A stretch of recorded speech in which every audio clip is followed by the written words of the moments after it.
than your opponent. There he is. His target. He doesn't want to fight. Nine. Kilian Buthelezi has been knocked out in the first round of the...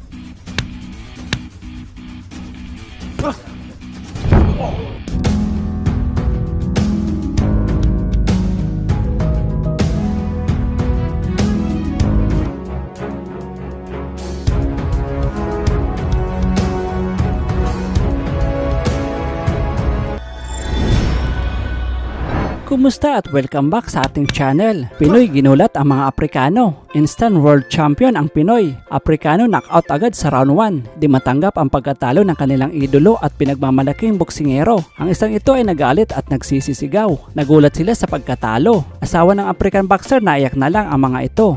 Isa sa Pinoy top prospect sa flyweight division, ang undefeated at IBO World Flyweight Champion, ang tinaguriang Doberman na si Dave Apolinario. Isa sa hinahangaan at may angking galing at lakas ng kamao ang pinapamala sa tuwing may laban ito ngayon. Samantala, si Dave Apolinario ay may malinis na record sa kasalukuyan na 19 wins, 13 knockouts at wala pang talo. May edad na 24 at isang southpaw.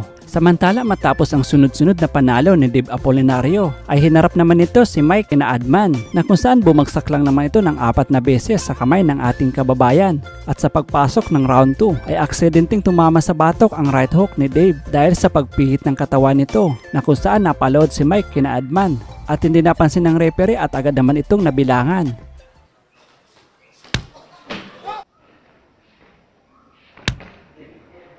Sa pagtayo nito ay nagpakawala si Dave ng kaliwat kanang kombinasyon dahil dito nagkaroon ng bitak sa kanang kilay si Kinaadman dahil sa tama ng suntok.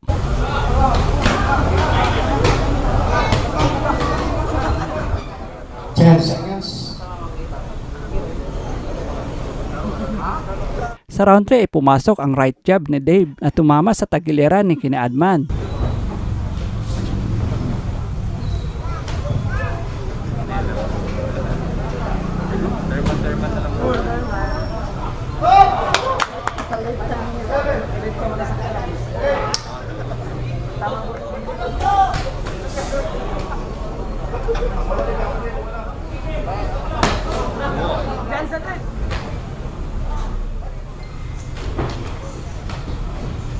Sa round 4 ay maingat na si Kinaadman, todo cover sa katawan.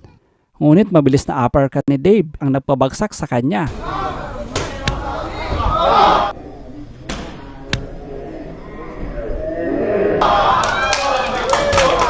Sa muling pagtayo nito ay muling binakbakan ni Dave si Kinaadman at tumama ang right hook ni Dave na nagresulta ng muling pagluhod nito.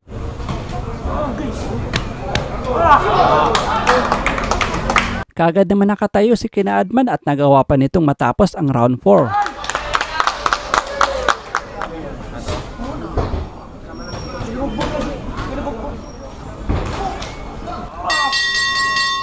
Ngunit umayaw na itong ipagpatuloy pa ang laban. Panalo si Dave Apolinario via 4th round referee technical decision. Sunod naman hinarap ng ating kababayan ang Indonesian fighter na si Frankie Ruhi. Ang kanyang yan na yung kaliwa, ayan na yung body, ayan na yung straight, ayan na.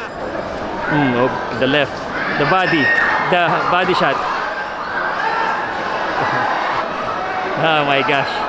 Sa round 2 ay hindi pinaporma ni Dave ang Indonesian boxer. Nang paulanan ng kaliwat kanang kombinasyon ang Indonesian na nagresulta ng pagbagsak nito.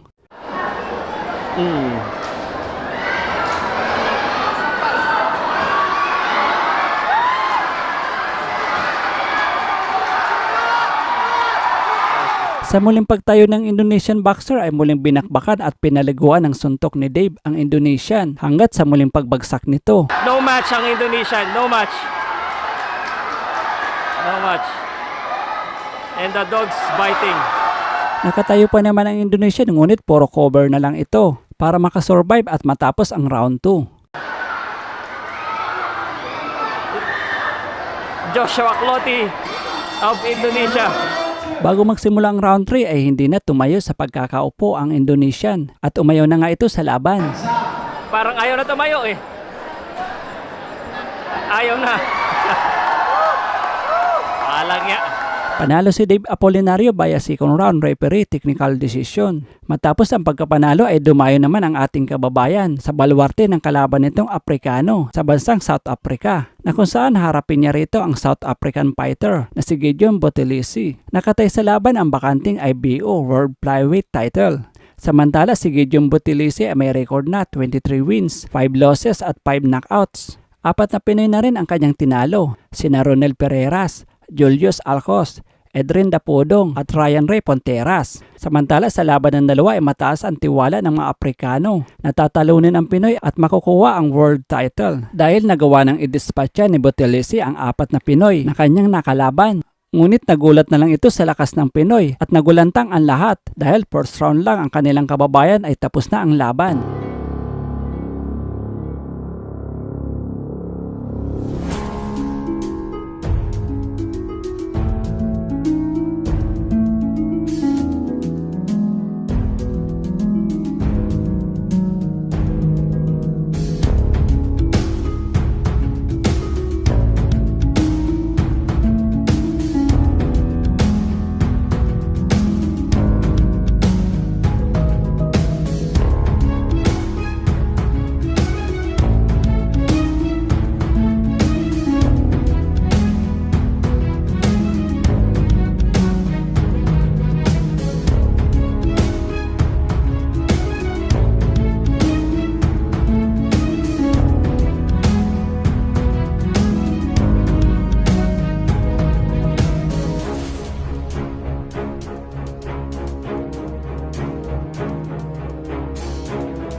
Than your opponent.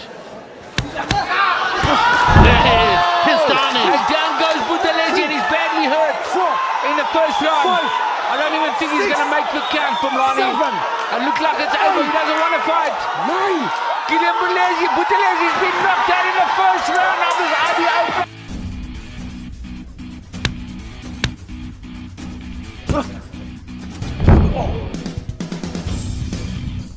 Napasigaw na lang si ate at napakamot sa gulat nito sa nangyari.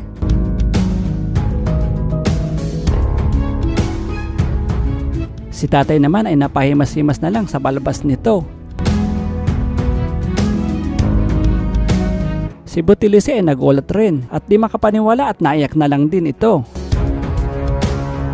At maging ang kanyang asawa ay di matanggap ang masaklap na pagkatalo at naiyak na lang din at napailing na lang ito.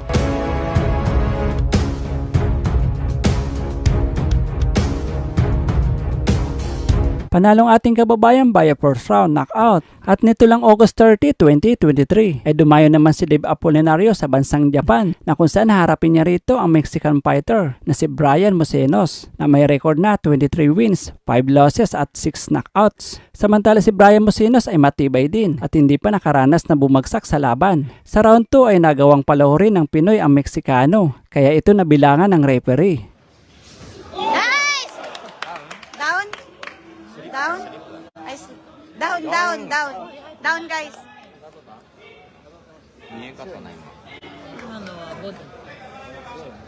Sa pagpatuloy ng laban ay nakipagsabayan na ang Meksikano sa Pinoy at di nagpatinag sa lakas ni Apolinario.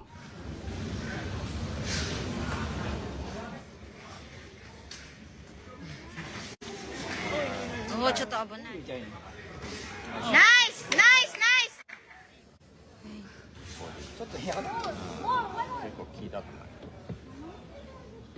Nice! Go, Dave!